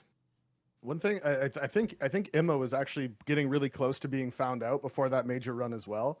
And I think that sort of saved his job a little bit. And then one thing about JL, I know you've had your interactions with him on the socials at one point, Thorin. So I'll let you address why you think this is the case. But JL, from what I've seen, really he underperforms in group stages. He is the historic like stage player, final player, show up in the big moments. Like, he is that guy, but he doesn't seem to be able to be that guy in like group stage games or early knockout games, right? Stuff like that. He really is that like late, which is great. But you like having those guys is great, but then you do have to get to that point for them to activate, right?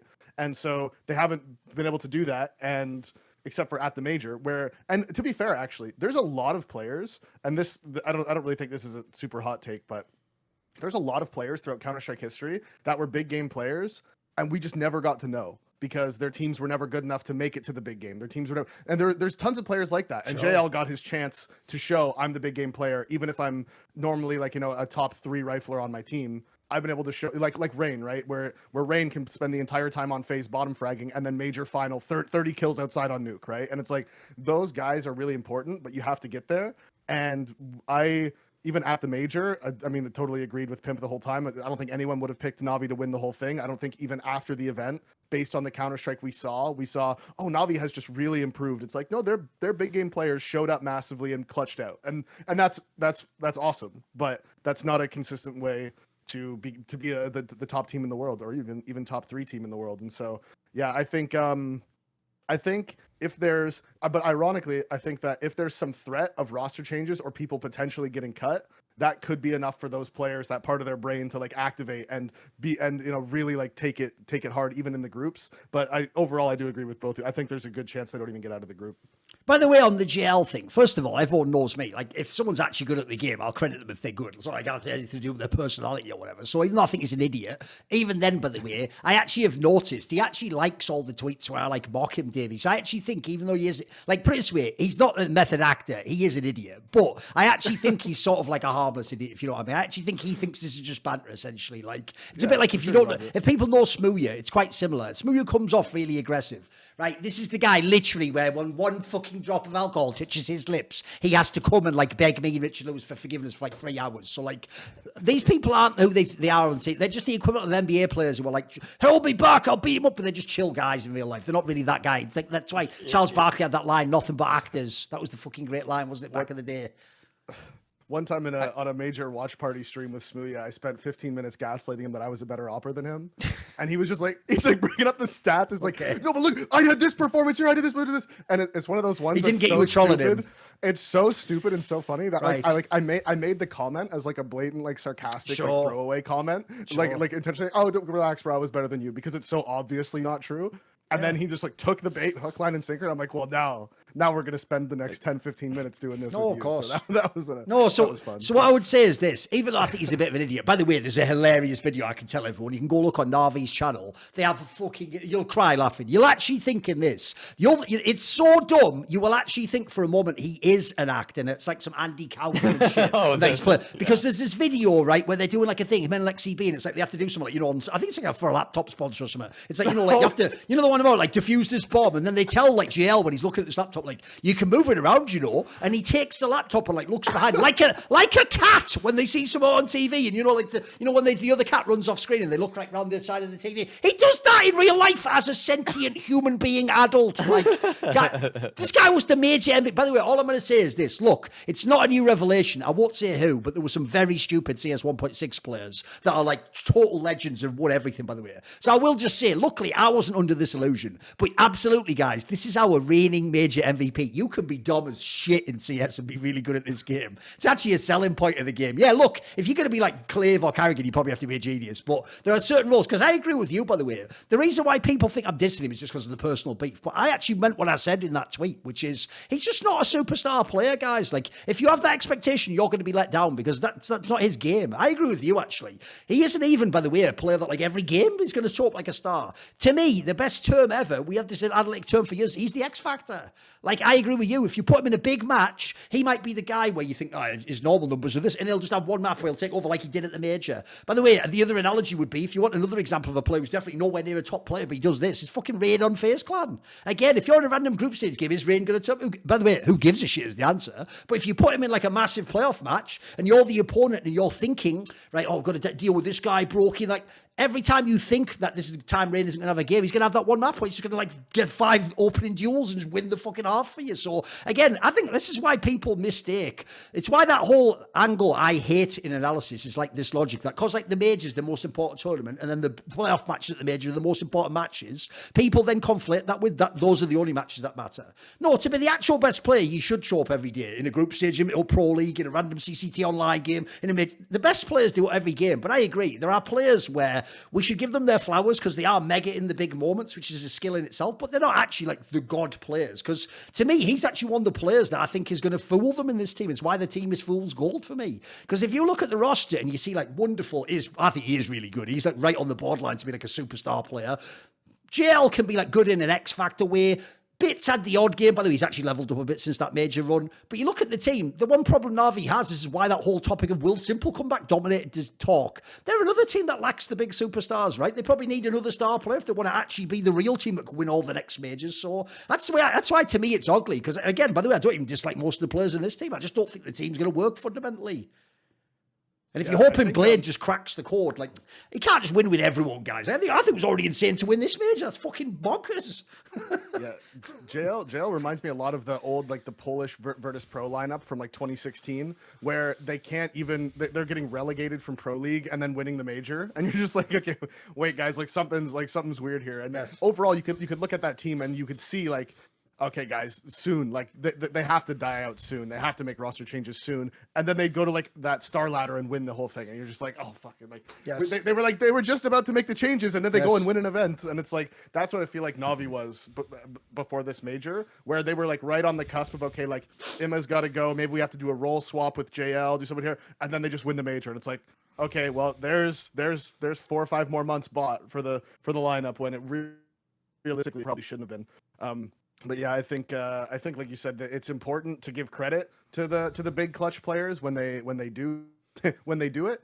But at the end of the day, you have to get to that point, and if your team sort of carries you to that point, and then you pop off, great, cool. Maybe your team knows that that's its ceiling, and so you play for that. But overall, that's not conducive to being a top team in the world. Here's my final statement I'll make about JL. I'll give you the good and the bad and the ugly. So here's the good, the bad, and the ugly. The good is he did do that. He was, by the way, he justifiably was the MVP of that major. He's the main reason they won, in my opinion. Secondly, he is a good player as well. Like, he actually does seem like, I'm not saying this is a diss, I just don't see he's a superstar, because I take that category and I only give like 10 players or 5 players. But finally, the ugly is this. If we went for dinner at some sort of an ethnic, maybe a Chinese restaurant, I guarantee I could get this guy to eat like the fucking towel they give you to clean your hands and tell him it was a delicacy. That's all. Enough said. End of the show. Goodbye.